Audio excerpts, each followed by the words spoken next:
Thank you so much, Moshe. Bruchim habaim.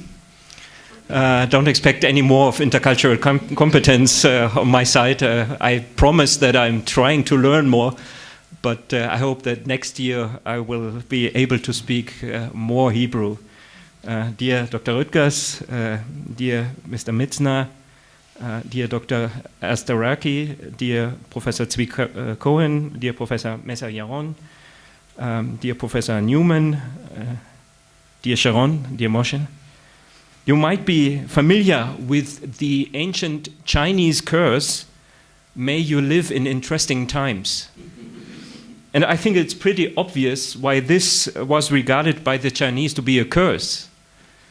Interesting times are times of more or less dramatic change with unprecedented challenges and outcomes, of course.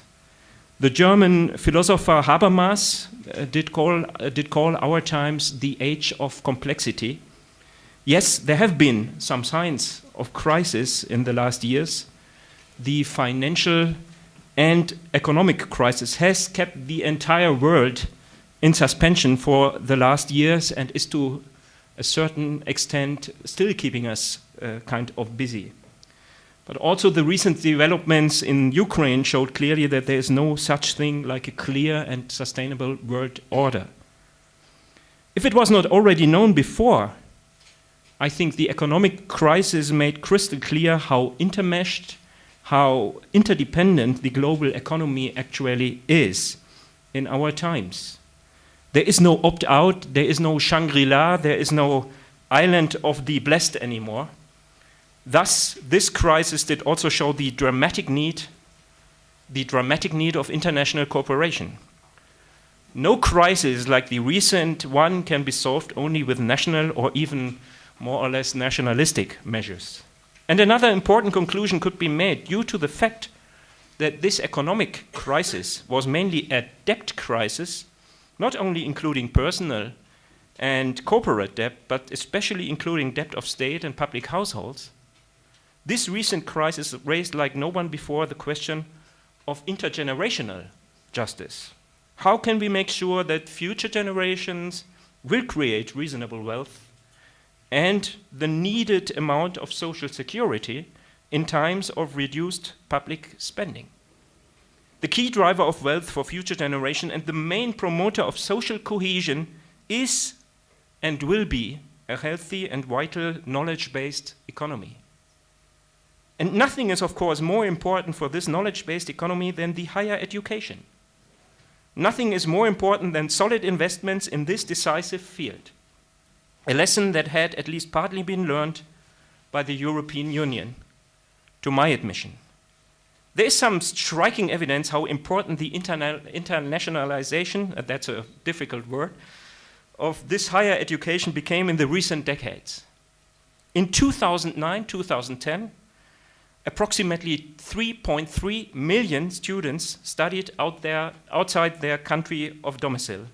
This was, and this is the interesting number, 6 times greater than a generation ago. This development is positive, but, and this is the negative side of it, the rate of eligible students who study outside their country still is tiny. It's somewhat around 3%. A lot remains to be done, and rarely something is a more reliable driver for more internationalization in higher education, like programs and partnerships that are being put in place to make this easier. These include twinning, joint degrees, exchange programs, and promoting exchange and learning through international networks and international campus developments. But the most important drive for an expansion of those programs, the most important drive for higher education reforms on the European continent proved to be the Bologna process. Despite all the criticism that has been raised, it is, I think, inevitable that this process has been a major and ongoing success. I say that not only because we, as the co-founders of the Bologna Training Center, are proud to work together with the Ben-Gurion University, and I have this thing with me just to show you that we just signed a couple of minutes ago, half an hour ago, another memorandum of understanding with the Ben-Gurion University that we are really firmly working on this issue together in the future, like we did in the last 5 years. And I'm very proud that we have this true friendship and this very fruitful cooperation. It is also a pleasure and an honor that Dr. Jürgen Rüttgers, the former Minister President of the state North Rhine-Westphalia and one of the initiators of the Bologna process as Germany's Federal Minister of Education, Science, Research and Technology, under Chancellor Helmut Kohl, is with us today. A warm welcome to you. We are really happy that you are here.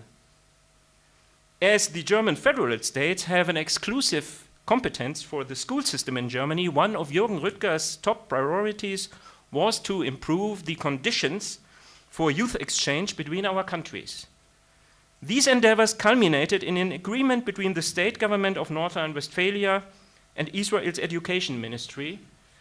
As Minister President, Dr. Rüttgers always put a strong accent on deepening the German-Israeli and the European-Israeli relationship. He also constantly called and still calls for a privileged partnership between the European Union and the State of Israel. It might not be a miracle that this is also one of the main intentions of Jürgen Rüttgers' work in the Konrad Adenauer Stiftung as a very active member of our board. The Stiftung, in the same spirit as the German Ministry of Education, believes in fostering and defending internationalization of higher education and more specifically educational exchanges between Germany and Israel. We do this out of the conviction that not only the knowledge-based economy but also security challenges underpin the importance of internationalized higher education. Exchange of students was not only one of the first guarantors of peace, for instance, in the early times of the German-French friendship after the war, it stayed one of the main drivers of cooperation and understanding between the two countries, and it plays a rapidly increasing role between our countries, between Israel and Germany. We, as the Konrad Adenauer Stiftung, believe that our joint activity with the Bologna Training Center is a major contribution to prevent crisis and to foster mutual understanding. As the new director of the Konrad Adenauer Stiftung, I will make sure that this program will stay one of our very vital activities, especially in the 50th year of the anniversary of the diplomatic relation between Israel and Germany that we are going to celebrate in the next year. If not the two institutions that bear the names of those politicians that laid the foundations for these relations, Konrad Adenauer and David Ben-Gurion have a special responsibility for this. Who else would have? It is our common obligation to keep their legacy alive for a positive and crisis-proof future of our countries. The Middle Agers in this round will be familiar with one of the greatest rock bands in the 70s and 80s of the last century, the band Supertramp. This band released one of its best and successful records, most successful records in the mid-70s with a wonderful title, Crisis, What Crisis? It might again sound banal, but if we take the ancient Greek understanding, this is just for you, that there are great opportunities in every crisis serious, we should even more intensify the internationalization of higher education, as it has proved to be so important for growth, wealth, and international cooperation. I thus wish us a very fruitful and very successful conference. Thank you very much.